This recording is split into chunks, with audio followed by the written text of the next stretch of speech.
Part 4. You will hear a woman giving a talk at a popular science convention. She is describing research into artificial gills designed to enable humans to breathe underwater. Now you have some time to look at questions 31 to 40.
Now listen and answer questions 31 to 40.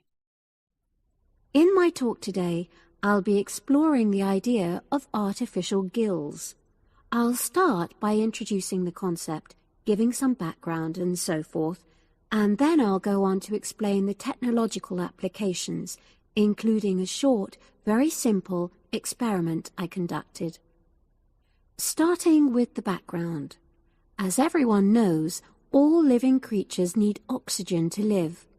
Mammals take in oxygen from the atmosphere by using their lungs, and fishes take oxygen from water by means of their gills, which of course in most fishes are located either side of their head.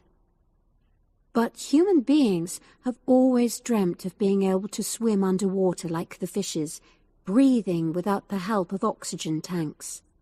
I don't know whether any of you have done any scuba diving, but it's a real pain having to use all that equipment. You need special training, and it's generally agreed that tanks are too heavy and big to enable most people to move and work comfortably underwater. So scientists are trying a different tack. Rather than humans carrying an oxygen supply as they go underwater, wouldn't it be possible to extract oxygen in situ? That is, directly from the water while swimming. In the 1960s, the famous underwater explorer Jacques Cousteau, for example, predicted that one day surgery could be used to equip humans with gills. He believed our lungs could be bypassed and we would learn to live underwater just as naturally as we live on land. But of course, most of us would prefer not to go to such extremes. I've been looking at some fairly simple technologies developed to extract oxygen from water, ways to produce a simple, practical artificial gill, enabling humans to live and breathe in water without harm. Now, how scientists and inventors went about this was to look at the way different animals handled this. Fairly obviously, they looked at the way fishes breathe, but also how they move down and float up to the surface using inflatable sacs called swim bladders. Scientists also looked at animals without gills, which use bubbles of air underwater, notably beetles. These insects contrive to stay underwater for long periods by breathing from this bubble which they hold under their wing cases.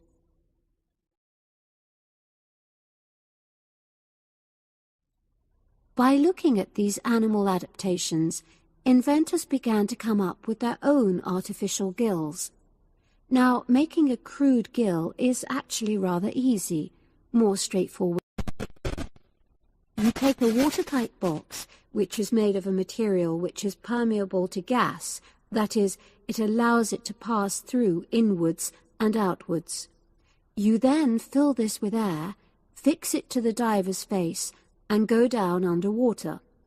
But a crucial factor is that the diver has to keep the water moving so that water high in oxygen is always in contact with the gill, so he can't really stay still. And to maximize this contact, it's necessary for your gill to have a big surface area. Different gill designers have addressed this problem in different ways, but many choose to use a network or lattice arrangement of tiny tubes as part of their artificial gills. Then the diver is able to breathe in and out. Oxygen from the water passes through the outer walls of the gill, and carbon dioxide is expelled.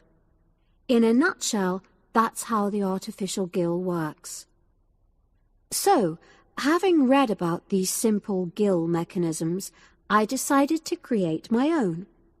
I followed the procedure I've just described, and it worked pretty well when I tried it out in the swimming pool. I lasted underwater for nearly 40 minutes. However, I've read about other people breathing through their gill for several hours. So the basic idea works well, but the real limitation is that these simple gills don't work as the diver descends to any great depth, because the pressure builds and a whole different set of problems are caused by that. Research is being done into how these problems might be overcome, but that's another story, which has to be a subject of another talk. Despite this serious limitation, many people have high hopes for the artificial gill, and they think it might have applications beyond simply enabling an individual to stay underwater for a length of time. For example, the same technology might be used to provide oxygen for submarines, enabling them to stay submerged for months on end without resorting to potentially dangerous technologies such as nuclear power. Another idea is to use oxygen derived from the water as energy for fuel cells. These could power machinery underwater, such as robotic devices. So, in my view, this is an area of technology with great potential. Now, if anyone has any questions, I'd be happy to answer. Yes, lady at the...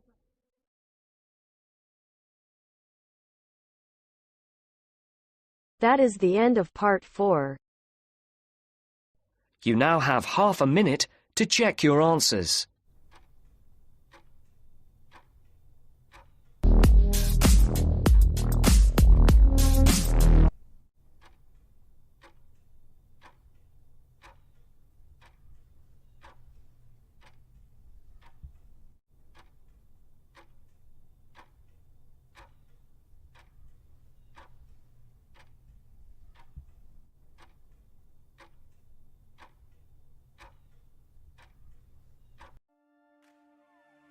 That is the end of the listening test.